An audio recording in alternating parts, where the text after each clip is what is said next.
Hello guys, welcome back again to my channel bersama saya Hansen di sini, dan seperti biasanya setiap harinya saya akan buatkan video seputar cryptocurrency. Apa kabar kalian hari ini semuanya? Semoga dalam keadaan yang baik-baik saja.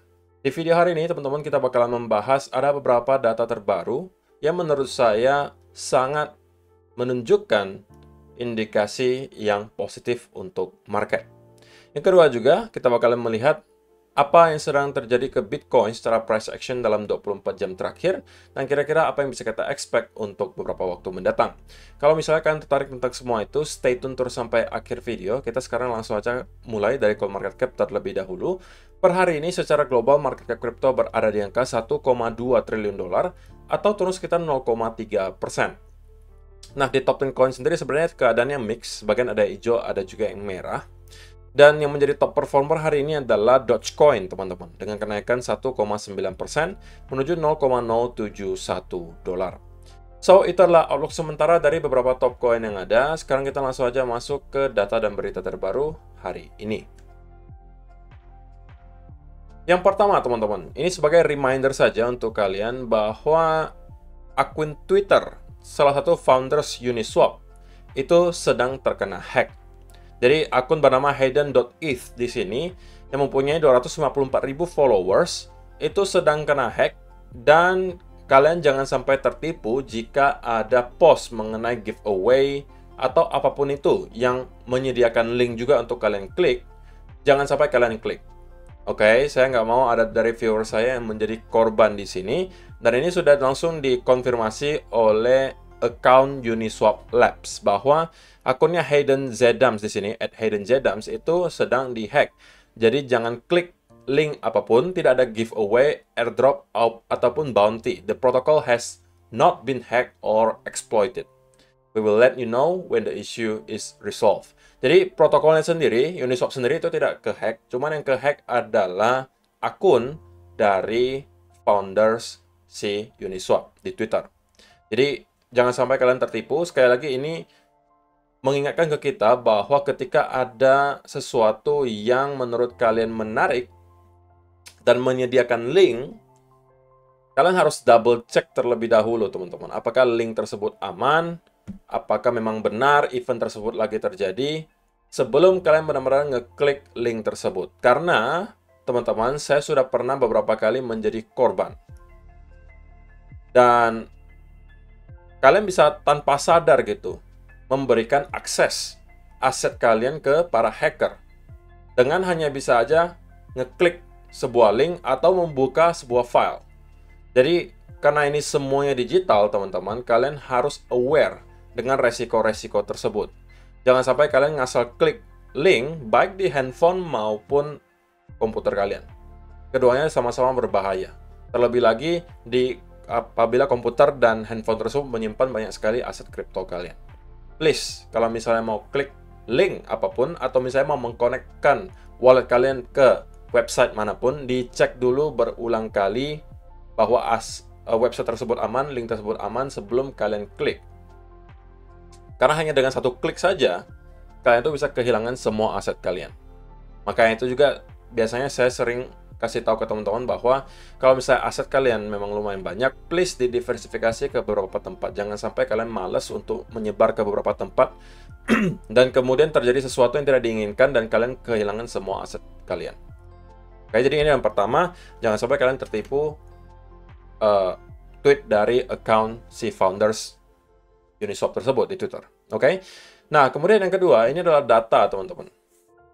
Entity Adjusted SOPR, yang juga lagi-lagi menunjukkan hal yang serupa dengan yang kita lihat di beberapa video sebelumnya, di mana ada beberapa indikator dan juga data yang menunjukkan bahwa kita mimicking atau menyerupai hal yang kita lihat di awal fase bull market beberapa cycle sebelumnya.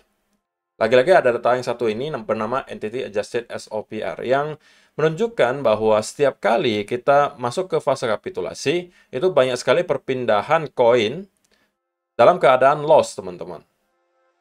Tetapi ketika kita sudah masuk ke fase awal bull market, biasanya kita akan flip lagi ke atas, dan ini menunjukkan bahwa kita melihat transaksi yang terjadi itu rata-rata sudah dalam keadaan profit. SOPR currently resides within a profit dominant regime. recording a value of 1.06, indicating that the average coin changing hands is locking in a 6% profit.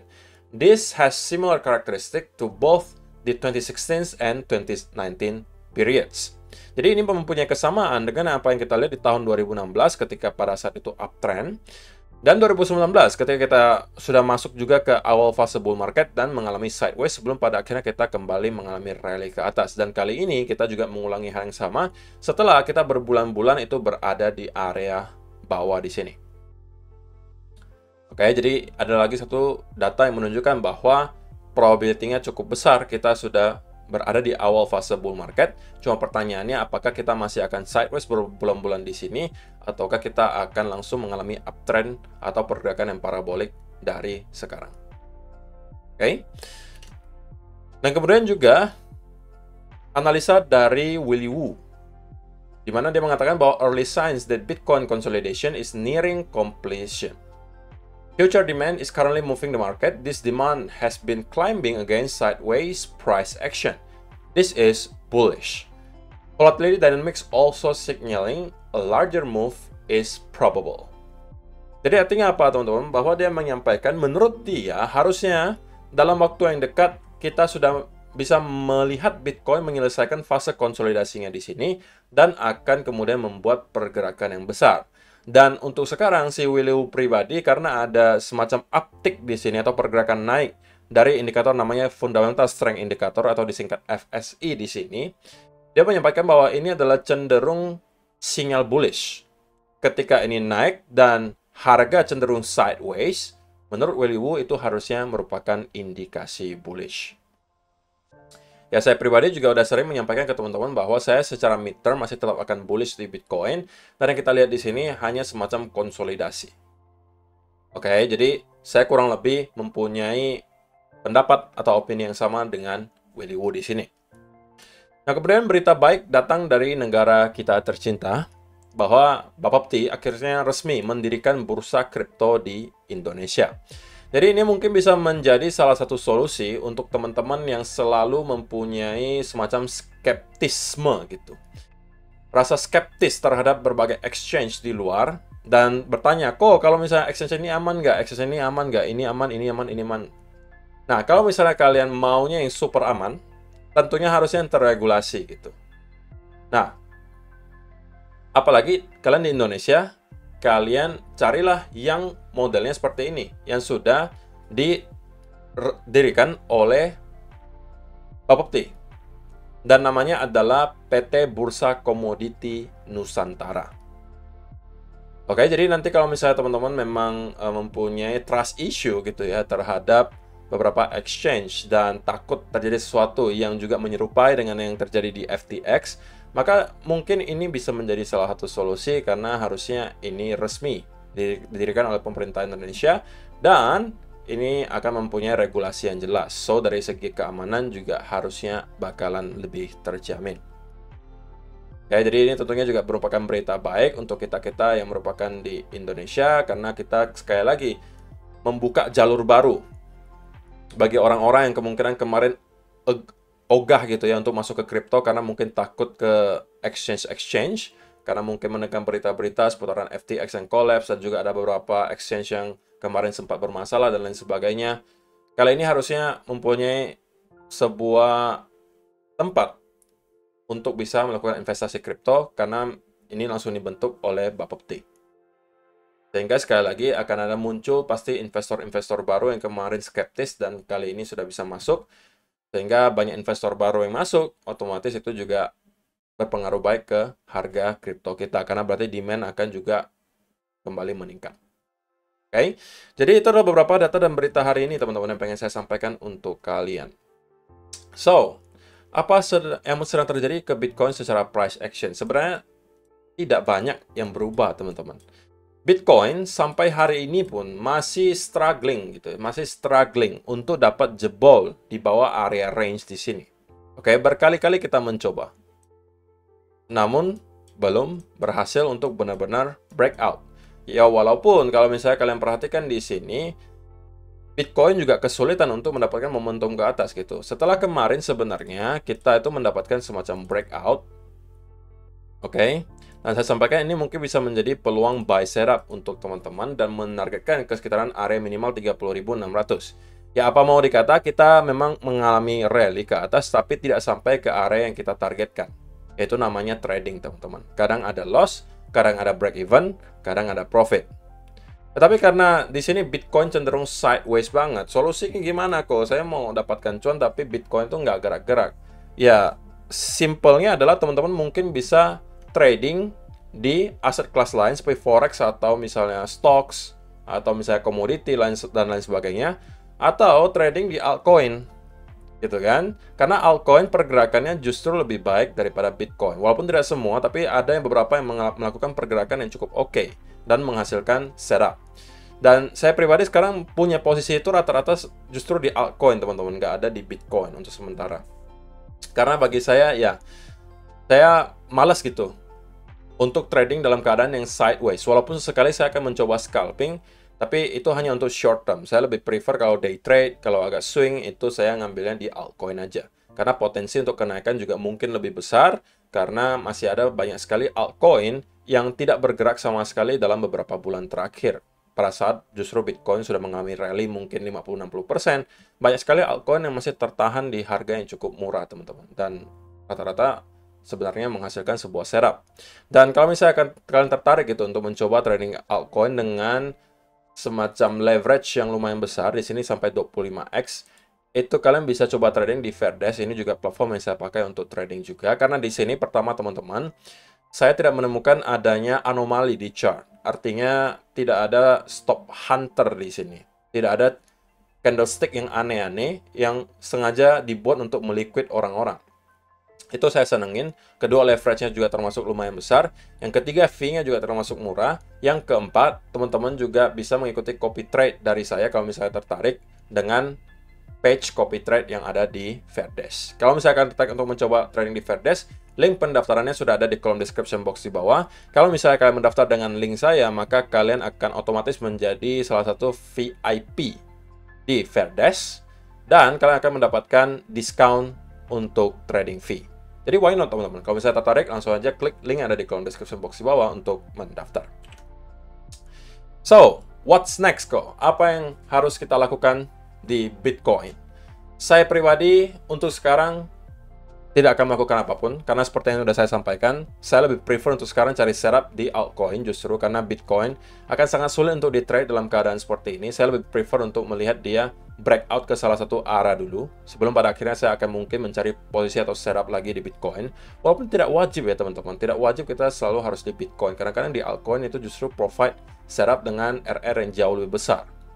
Tapi kalau misalnya memang Bitcoin nanti bergerak sesuai dengan yang saya inginkan, artinya memang area yang sudah saya tunggu dan sudah saya mention berkali-kali adalah di sekitaran area 29.200 sampai 28.700. Kalau kita nyampe ke sini, dan saya mendapatkan ada indikasi bahwa kita mengalami pelemahan momentum bearish dan ada indikasi bakalan reverse dari sini, maka saya akan start untuk building posisi swing long dari sana. Targetnya adalah minimal nyampe ke area 31.000 sebagai area upper range lagi di sini, atau bahkan kita bisa breakout dan menuju ke area yang lebih tinggi. Tapi kalau memang kita mengalami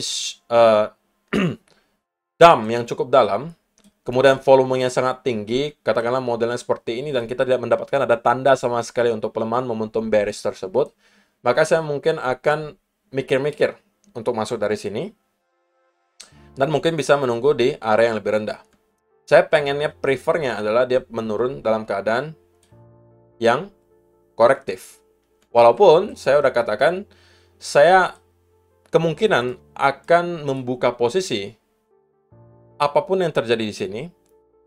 Tapi kalau misalnya sell off-nya memang kenceng banget seperti ini, mungkin posisi yang saya buka itu nominalnya nggak bakalan besar. Tapi kalau korektif, maka mungkin posisi yang saya buka nominalnya bakal lebih besar. Atau size-nya lebih besar. Tapi in the end of the day, saya siap dengan resikonya. Saya akan masuk di sekitaran area di sini, baik dia volumenya kenceng atau tidak. Karena memang itu adalah plan yang sudah saya buat, jadi saya harus eksekusi. Oke. Tapi kalau misalnya sell off-nya saya lihat momentum yang sangat kuat, mungkin posisi yang saya buka tidak akan terlalu besar. Karena kalau misalnya itu saya lakukan, berarti saya sedikit melawan momentum, teman-teman. Dan itu sebenarnya bukan hal yang baik untuk dilakukan, tapi saya siap dengan resiko di mana kita akan terus jebol ke bawah, yang berarti saya hanya tinggal cut loss, oke, dan saya tinggal lagi mencari setup berikutnya. Yang saya tahu adalah di sekitaran area di sini, itu semuanya akan provide setup long dengan risk and reward yang baik. Maka kalau misalnya gagal di sini, dan dia drop lagi, ya berarti RR dari trade di sini akan jauh lebih besar lagi. Kalau misalnya kita sampai kembali nge-retest ke area trendline di sini, katakanlah kita sampai masuk nanti di sekitaran 27 ribuan, dan kalian menerus stop loss di sini, dan menargetkan nyampainya ke sekitaran area ini, maka kalian akan mendapatkan trade dengan RR sebesar kurang lebih 3:1, teman-teman.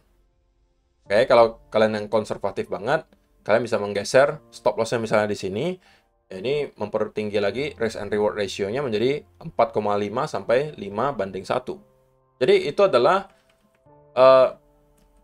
setup yang saya mau gitu. Kalau misalnya mau swing di Bitcoin, saya nggak mau yang 1:1, 1:1,5. Kalau swing di Bitcoin dengan RR segitu, menurut saya tuh kurang worth it gitu, teman. Oke, jadi untuk sementara, karena kita masih melihat Bitcoin kesulitan untuk dapat mengalami momentum bullish di sini, dan kita mengalami sell off yang lumayan kencang di sini, maka untuk short term tentunya ini kita berbentuk seperti bearish flag.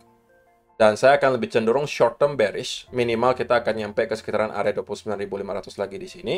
Kalau ini jebol, saya rasa chance cukup besar kita sudah akan langsung menuju ke area yang saya tunggu di sekitaran 29.200 sampai 28.700. Jadi untuk short term sementara saya bakalan flip ke arah bearish setelah kemarin cenderung bullish, tapi kita sudah dibuktikan salah oleh market, dan kita sekarang flip ke arah bearish. Walaupun saya pribadi tidak akan mencari short setup, karena sekali lagi dari sini menurut saya RR-nya tidak akan memadai.